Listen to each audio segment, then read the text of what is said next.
Hi everyone! So today we'll be taking a look at Viridian made with PG18. I have two to show you today, which is Rembrandt and Da Vinci. Now I've always had Rembrandt for the longest time. This is actually Rembrandt, but it's not in the pan. It's not in the pan that it came with. So basically I got the pan version when I bought I didn't buy this. I was gifted this set a long time ago, and in the set came Viridian, and it was so low tinting, and I felt like something was wrong with it before I knew that Viridian was low tinting. So I really didn't like it, to the point that I took it out of its original pan and placed it here somewhere else. So this is the original pan that it came in. This is the Royal Talons.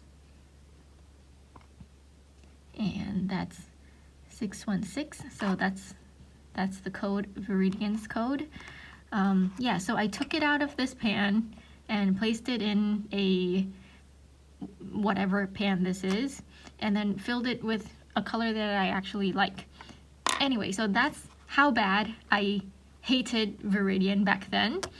But you know, from then on, I took a class with a Thai artist who uses Viridian as part of his palette, and I'm going to show you how he uses it later in this video, and that's what made me come back to liking Viridian.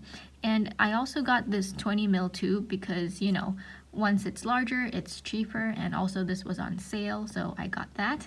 And a viewer of mine told me that the tube version, when it dries down in pans, re-wets better than the half pan that they come with, that they sell. So that's why I got the tube version.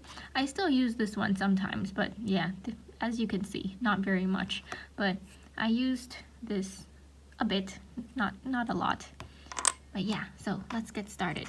Today I'm gonna be using the half pan version, just because I don't want to be squeezing out tube paint, and then Da Vinci's is also in a half pan, so I'm just gonna do both. Oh, sorry, not half pan, full pan, but I'm gonna be doing both with pans today. Again, wet brush, swipe, super low tinting, swipe some more, still super low tinting.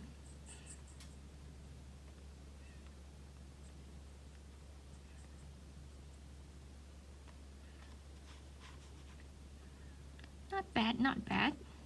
It's getting there. Again, I'm using my Rosemary Golden Synthetic Quill brush today. I'm really liking their brushes. Okay, and that's Rembrandt. And because it's so low tinting like that, oh no, bloom. A bloom is happening. Don't bloom.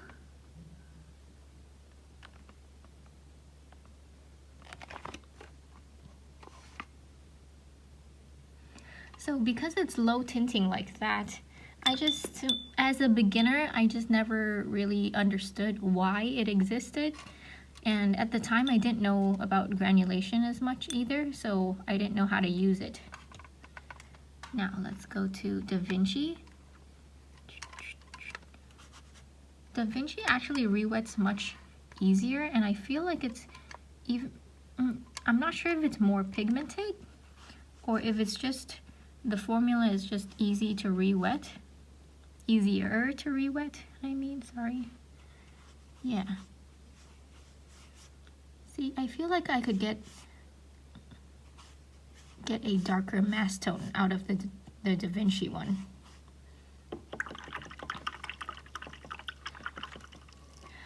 So I've seen other people review or do comparisons with Viridian before, and from what I could tell, Rembrandt is definitely one of the ones that are really low tinting and hard to re-wet, not as pigmented as other brands. So I don't know, personally for me, when I swatched this Da Vinci one out, I was like, whoa, I think if Da Vinci was my first experience with Viridian, there would have been a fair chance of me liking it. Whereas Rembrandt's is just so weak and low tinting, so that it just put me off. But yeah, I'll wait for these to dry and then we'll come back and see them together. In the meantime, I will show you what I learned from the Thai artist. So what I learned from the Thai artist about his use of Viridian is that he gets ultramarine blue. Here's ultramarine blue. I think this is Da Vinci's. Just a regular granulating ultramarine blue. And he says people usually use ultramarine blue for skies. And of course, not everyone does, but he does.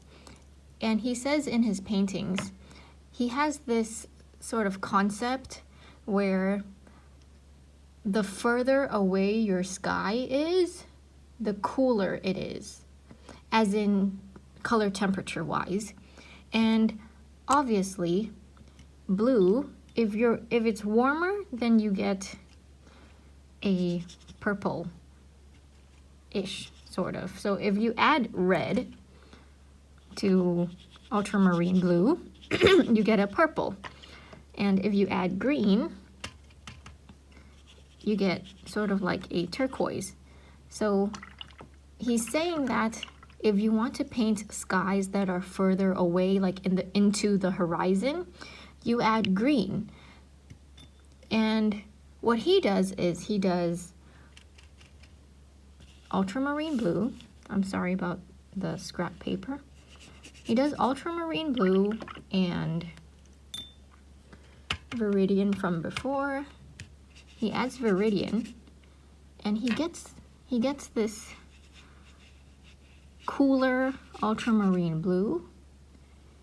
And then once that dries down, you're gonna see that it's basically blue with specks of green in it. And it's that very subtle green specks that give it a cooler temperature. And that's how it shows the depth of the sky. So I tried that after I learned that from him, and I'm like, hey, that's actually very, very beautiful. And that's what made me come back to start liking Viridian again. And, you know, I urge you guys to try that. Okay, I'll show you guys this once it dries down. And we're back. The swatches have completely dried. And I gotta say, not much of a drying shift at all. Again, the Rembrandt is so weak. Da Vinci, much better.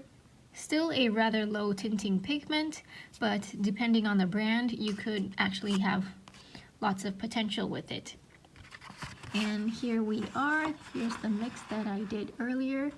I'm not sure if you could tell, but there is some green showing through there. And it really creates interest. It's that slight, subtle green that comes through from the blue. I really urge you guys to try it out. If you have a cobalt green on hand, any granulating green, try that with an ultramarine blue and see how you like it. And I'll be putting the scans of these right after this. But that's it for today, guys. Thank you so much for watching. Don't forget to drink lots of water and stay hydrated.